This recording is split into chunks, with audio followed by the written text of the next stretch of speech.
Hi everyone, welcome to my channel. Today's video is one I've been really excited to share with you guys, and it is how I meal prep and plan our meals for the week.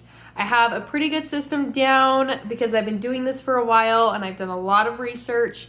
So let's get into it. My very first step that I do when I am planning my meals is I grab my grocery list, shopping list, whatever you want to call this, and I go through my cupboards, my pantry, and I write down stuff that's going to go bad soon.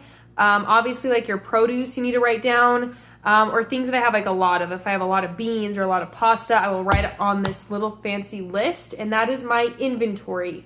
This is a huge benefit, and you will see throughout the process why this is so useful. So once I have that list made up, I'm going to flip the paper over and write down ideas for meals using those ingredients. So a good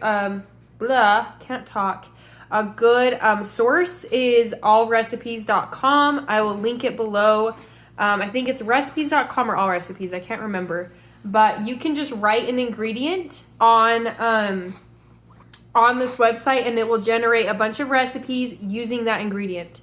So it's very fast, very easy, and very user-friendly. So you can use that to use up your ingredients, or if you already know meals that you can use, good for you. The next step is it's when you start to write down what meals you're doing on what day. So this is like your meal prep calendar step. I buy mine off Amazon. These are really nice to have. I'm going to be giving this one away on my blog, thehalleymethod.com, which has a lot of more useful information pertaining to meal prepping as well. But for that, I'm going to accommodate my schedule. So this is like a huge, this is like star this section. Because if you don't accommodate your schedule, you're not going to follow your meal plan. This is why I highly recommend to take the time to look at the recipes. Is this something you're going to actually cook? Because if you plan a recipe that has 50 steps, you're probably going to skip it, and then you're going to just fall away from your meal plan. This is why a lot of people don't actually follow through. So if you can, take the time to look at your schedule, look at the recipe, and make sure that this is something you're going to actually cook. I do this every week. It takes maybe 30 minutes to go through. So accommodate yourself. Do it. It'll make it so much easier. So accommodate yourself, fill out your little meal calendar, and write down the ingredients that you need for each recipe. I plan my snacks, anything for my drinks, and then obviously my breakfast, lunch, and dinner. That way, when I go grocery shopping, which is your next step, I know that everything I have on this list is what I need. So I do not need to go shopping through every single aisle, and I don't need to be tempted by all the extra stuff that you can buy, because you're going to add up your grocery list really fast by doing that. Stick to this. This is your Bible. Do not go away from this, because then your grocery list is going to be twice as much money. Just stick to the plan, you guys. The next one is going to be obviously prepping your meals.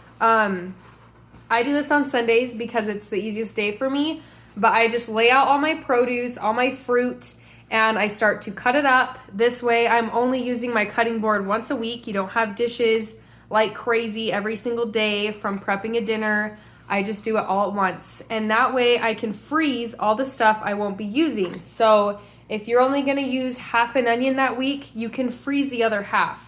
And I use these reusable Ziploc bags. They're really sturdy, durable, and thick.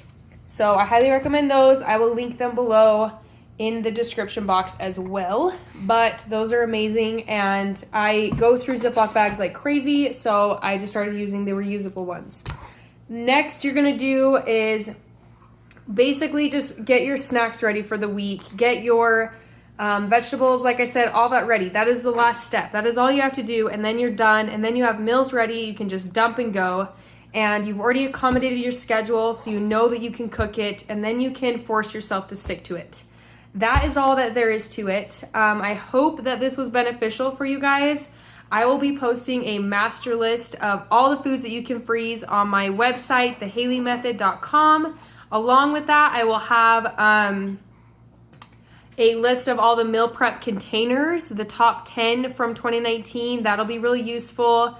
And if you subscribe, I will be starting in April posting a month's worth of recipes, so a month's worth of meal prep recipes for you, along with snacks and drink options with a shopping list. So then you guys can do nothing. If you don't want to do anything, I am only going to be emailing that to my subscribers is kind of where I'm leaning towards, because I want it to be a perk to the people that subscribe, because it is a lot of work for me to do that. So it's kind of a win-win for everyone. So stay tuned for that. I'm still trying to figure out like if I have everyone's email, like if I have access to it.